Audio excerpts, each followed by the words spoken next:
Bienvenue sur ma chaîne de l'investisseur magicien. Aujourd'hui, les 15 erreurs à ne pas commettre en immobilier. A tout de suite.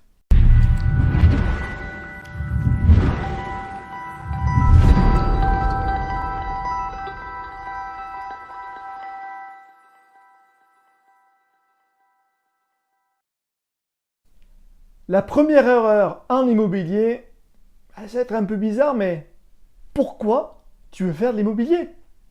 Quel est ton but? Ça, c'est important. Est-ce que tu veux faire comme moi, j'ai fait au début, vraiment avoir du cash flow pour me permettre de quitter mon boulot? Est-ce que c'est juste pour avoir un patrimoine, c'est-à-dire pas spécialement un cash flow, mais avoir vraiment quelque chose de patrimonial, de la pierre et l'avoir à long terme, voilà. Ou alors placer ton argent tout simplement. Donc déjà connais bien ton pourquoi, voilà. Parce que sans ça, tu pourras aller pas bien loin. Donc ça souvent, on oublie ce truc-là et pourtant c'est très important. Donc premier point, savoir son pourquoi. Le deuxième point, pas de sentiment en immobilier. Eh oui, on n'achète pas une résidence principale, on achète un bien locatif la plupart du temps.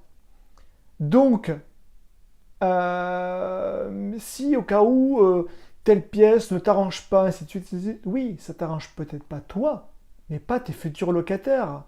Donc je dis souvent, ben, pas de sentiment dans l'immobilier. Par contre, attention, c'est pas pour ça qu'il faut faire des trucs mal. Et ça, on verra après. Le troisième point, troisième point, éviter d'écouter sa famille et ses amis. Oh non, mais non, mais non, mais je les aime. Ben oui, mais moi aussi je les aime. Mais le problème, c'est que la plupart, ils n'ont pas investi. Donc à chaque fois qu'ils vont te dire, ah ben non, non, fais pas ça parce que tes locataires, ils vont pas payer, tes locataires, ils vont tout casser, oh, l'immobilier, oh, ça va s'écrouler, etc., etc. Donc je suis désolé, mais écoute ceux qui sont passés à l'action et qui font des choses bien, voilà. Donc malheureusement, dans ces cas-là, la famille, les amis, ben souvent on met de côté, voilà. En tout cas, quand tu l'as fait, ben, tu peux dire non, non, mais attendez, regardez-moi, ça fait un an que ça tourne très bien et j'ai pas de souci. Ah, je vais pas dire que l'immobilier, il n'y a aucun problème, ça serait faux. Mais par contre, en tout cas, ça fonctionne, voilà. Le quatrième point, le quatrième point, un programme de défisque, eh oui, un bon petit Pinel, un petit Borloo, un Censi Bouvard, etc., etc. Alors, je vais pas dire que j'ai de la non, mais pour la grande, grande, grande majorité, ça n'ira pas pour toi. Voilà. Allez, je te verrai un petit truc. Une fois, j'avais fait une soirée où la personne vantait son super programme, je tairais son programme, et il y avait des jeunes très intéressés devant moi, des jeunes, ouais, un couple, il y avait 20 ans, 24 ans, tout ça. Et ils allaient signer. Alors moi, j'ai posé la question juste avant parce qu'il y avait un joli tableau, marqué en bas à droite, oui, en rouge, 150 euros. Moi, je lève la main, je dis, c'est quoi ces 150 euros? Et là, elle me dit, ah, c'est votre effort d'épargne. Je suis désolé, on vient pour un investissement. Un investissement, moi, je donne pas de l'argent chaque mois, c'est que j'en reçois, ou au moins, en tout cas, j'en perds pas. Voilà. Donc là, il commence à me dire, oui, c'est difficile l'immobilier. Et donc moi, j'ai commencé à sortir mes chiffres. Et là, bien sûr, les jeunes devant moi, ils sont tous retournés, ils ont dit, c'est qui cet extraterrestre? Mais non, je ne suis pas un extraterrestre. Non, non, il y en a plein qui font comme moi et ça fonctionne. Voilà. Donc, ben, il a raté sa vente parce qu'en plus, ils allaient signer, les pauvres jeunes. C'est-à-dire que pendant plus de 20 ans, ils allaient payer 150 euros de leur poche et ils auraient perdu de l'argent. Voilà. Donc, oui, un Pinel, ça peut fonctionner pour certaines personnes. Voilà. Mais pour la grande majorité, c'est pas bon. C'est de là. Voilà. Le cinquième point va venir un peu d'argent. Voilà. Eh bien oui, il faut un compte bancaire nickel. Ben oui, oui, oui, oui, oui. Faut se payer en premier. Ça, c'est important. Et pas dilapider l'argent, ainsi de suite. Parce que le jour où tu voudras demander à ta banque de t'emprunter, de faire un prêt, il va dire, bon non, il ne s'est pas emprunté. Je ne vais pas faire ça parce qu'il dilapide son argent. Donc un petit conseil, voilà. Il faut que tes comptes soient nickel. Pas que sur 3 mois, parce que même plus, voilà. Donc, paye-toi en premier. Tu as ton salaire, tout de suite un virement automatique. Ça, c'est bien. En plus, la banque il va dire, oh, c'est bien ça. Tous les mois, il met 100 euros, 200 euros de côté. Ça, c'est bien. Je vais pouvoir plus tendance à lui prêter à lui qu'à un autre. Voilà. On oublie, mais il faut le faire. Ah, sixième point. N'avoir aucune trésorerie de côté. Ah oui, j'entends toujours, oui, on peut emprunter à 110%, 130%. Oui, oui, c'est vrai, oui. Mais il suffit qu'il y ait une petite galère, je ne sais pas, des travaux qui soient augmentés parce qu'il y a un petit souci, ou le mobilier, enfin voilà, peu importe. Mais c'est pour ça qu'il faut quand même un petit fonds de guerre, voilà, un petit trésorerie à côté. C'est quand même mieux. En plus, même pour la banque, ils aiment bien avoir un petit peu de sous à côté, voilà. Donc oui, il faut l'avoir. Septième point, tu as du cash, voilà, je sais pas, tu as 50 000, 100 000 euros plus, voilà, et tu vas acheter cash. Non, non, non, non. Cet argent va te servir un peu de cerise sur le gâteau. C'est-à-dire qu'au banquier, dire, écoutez, j'ai cet argent-là, mais moi, je ne veux pas trop en mettre en tout cas. Donc, je vais peut-être le mettre dans votre banque pour faire un partenariat, parce que ça, c'est intéressant de faire des partenariats avec la banque. Mais par contre, pas tout cracher. Fais un effet de levier, donc tu empruntes, voilà, ça, c'est important, l'emprunt. Huitième, on me dit souvent, oui, mais j'ai payé beaucoup d'impôts, etc., etc. T'en payes pour l'instant? Non? Ben alors, écoute, agis, tu verras après. Voilà. Donc, je dis pas, pas se renseigner un peu des techniques. Je suis d'accord. Non, mais sans déconner, il y en a qui ont aucun bien et ils pensent déjà, oh, je payais beaucoup d'impôts. Non, mais écoute, le jour où tu paieras beaucoup d'impôts, tu trouveras une solution pour en payer moins. Voilà. Mais agis, s'il te plaît. Neuvième, négliger les travaux et surtout être en adéquation avec le lieu. Eh oui, un petit exemple. Ouais. Moi, j'ai un appartement dans le 6e. Donc, dans le 6e, c'est à Lyon 6e. Donc, c'est un endroit très bien coté entre Lyon et Brotteaux et Masséna. Très, très bien coté. C'est un peu le triangle d'or. Donc, j'allais pas faire, parce que c'était un T1 bis, je transforme en T2, mais j'allais pas faire deux studios. Deux studios, ça aurait été ridicule. Par contre, j'ai fait un super T2, voilà. Donc, adapte aussi tes travaux au lieu où tu es.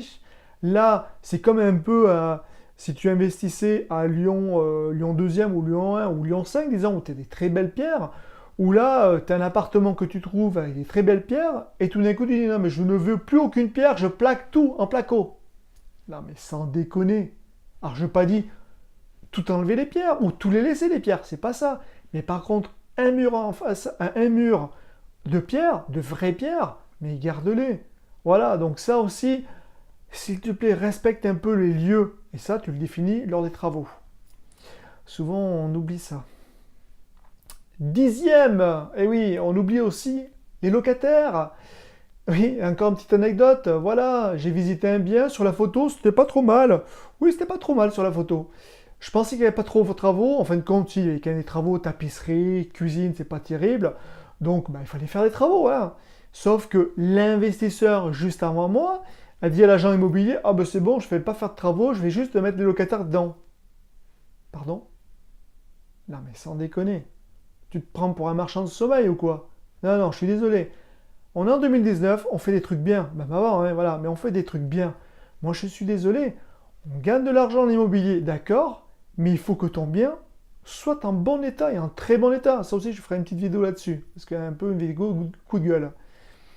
Je suis désolé, on est propriétaire, on gagne de l'argent, d'accord, mais il faut respecter ses locataires. Donc, s'il te plaît, fais des biens propres. Onzième, faire les travaux soi-même. Alors oui, tu es bricoleur, c'est très bien. Bravo. Sauf que, si tu bricoles toi-même, tu perds du temps. Perdre du temps, c'est de l'argent. Donc je ne dis pas ne pas contrôler des trucs, faire peut-être quelque chose, ok, mais évite d'en faire trop, parce que plus tu en fais, plus tu perds de temps. Délègue, et tu verras, tu seras gagnant. Le 12e, ne pas avoir d'équipe. Et oui, en immobilier, c'est pas un travail de solo, c'est un travail en équipe. Moi, j'ai toute une équipe derrière, notaire, gestionnaire de patrimoine. Quand tu commences à avoir pas mal de biens, c'est intéressant d'avoir ça pour avoir des bonnes stratégies. Artisan, bien sûr, décoratrice, etc., etc. C'est vital d'avoir une équipe. Je suis désolé, tout seul, tu ne feras pas grand-chose. Voilà. Moi maintenant je suis gestionnaire immobilier, donc je commence à avoir une équipe aussi d'agents immobiliers. C'est important de s'entourer, voilà, et des bonnes personnes aussi. Voilà, pas tout et n'importe quoi. 13e, penser que c'est facile l'immobilier. Ah oui, t'as beaucoup de faiseurs de rêves. Oh, l'immobilier c'est facile, tu vas gagner des millions, des millions. Oui ou non. Voilà, non, non, non. Non, c'est pas facile l'immobilier. C'est pas facile, c'est faisable, voilà. Il faut se former, faut s'entourer des bonnes personnes, il faut agir, voilà. Mais en tout cas, on ne peut pas dire que c'est facile. Mais par contre, moi j'ai pu quitter mon boulot, mais c'est génial quand même, et faire maintenant ce que je veux. Donc ce n'est pas facile, mais par contre c'est réalisable. 14e point, croire tout savoir, et oui avec toutes les vidéos gratuites, les bons faiseurs de rêves sur Internet. Ouais, ah tu en trouves du contenu gratuit sur Internet. Ah oui c'est sûr, ouais. Ah, il y a du très très bon. Je reconnais, il y a du très très bon. C'est pour ça, les formations que je recommande juste en dessous, là, sont très bonnes. Je les ai vues, je les ai validées, je les ai vérifiées, je les applique en plus. Par contre, il y en a, c'est de la... voilà. Ah, ça te vend des trucs, ça fait un méga feu d'artifice, ça c'est clair. Ouais. Sauf que, genre, quand la personne vend plusieurs milliers de formations et que dans... Je tairai le nom, voilà, il y en a qui vont rire, je l'appelle Voldemort, pour ne pas le citer. Qui loue une chambre sans fenêtre. Je suis désolé, c'est interdit et puis c'est pas tellement respectueux. Mais bon, passons, voilà. Donc, évite de tout croire. Déplace-toi lors de séminaires pour rencontrer des bonnes personnes. Fais des meet-up aussi, des rencontres comme ça dans ta ville. Il y en a plein. À Lyon, il y en a plein, voilà. Et entoure-toi des bonnes personnes qui te correspondent, voilà. Donc, tu es peut-être là parce que tu m'apprécies, mais tant mieux. Si tu m'apprécies pas, c'est pas grave, voilà. Moi, en tout cas, je reste avec les personnes que j'aime, voilà. Et c'est important. Je suis franc, je suis direct, mais voilà, on peut pas plaire à tout le monde, mais bon, c'est comme ça, voilà. Et le 15e point, le fameux 15e point que moi j'adore, parce que ça me rappelle un peu la méthode CPC, coup de pied au cul, ne pas se lancer. Non mais franchement, ah, c'est pas le bon moment, j'attends ceci, j'attends cela, l'immobilier, non, je vais attendre un tout petit peu, etc., etc. Non mais sans déconner, agis maintenant, c'est maintenant qu'il faut agir, c'est pas demain, c'est maintenant. Ah bien sûr, pas se précipiter, d'accord, mais s'il te plaît, passe à l'action. Moi j'en vois trop qui aimerait et qui passe pas à l'action. Donc prochainement, je ferai peut-être quelque chose de particulier pour les lancer vraiment. Voilà, c'est vraiment important. Donc, j'espère que tes 15 points t'ont intéressé. N'hésite pas à mettre en commentaire les points qui t'intéressent ou même rajouter des points. Voilà, ça serait super intéressant. Abonne-toi, partage. Voilà. Ben oui, chez moi, chasseur immobilier atypique. Et je ne changerai pas. Voilà. Et j'espère à bientôt. Salut.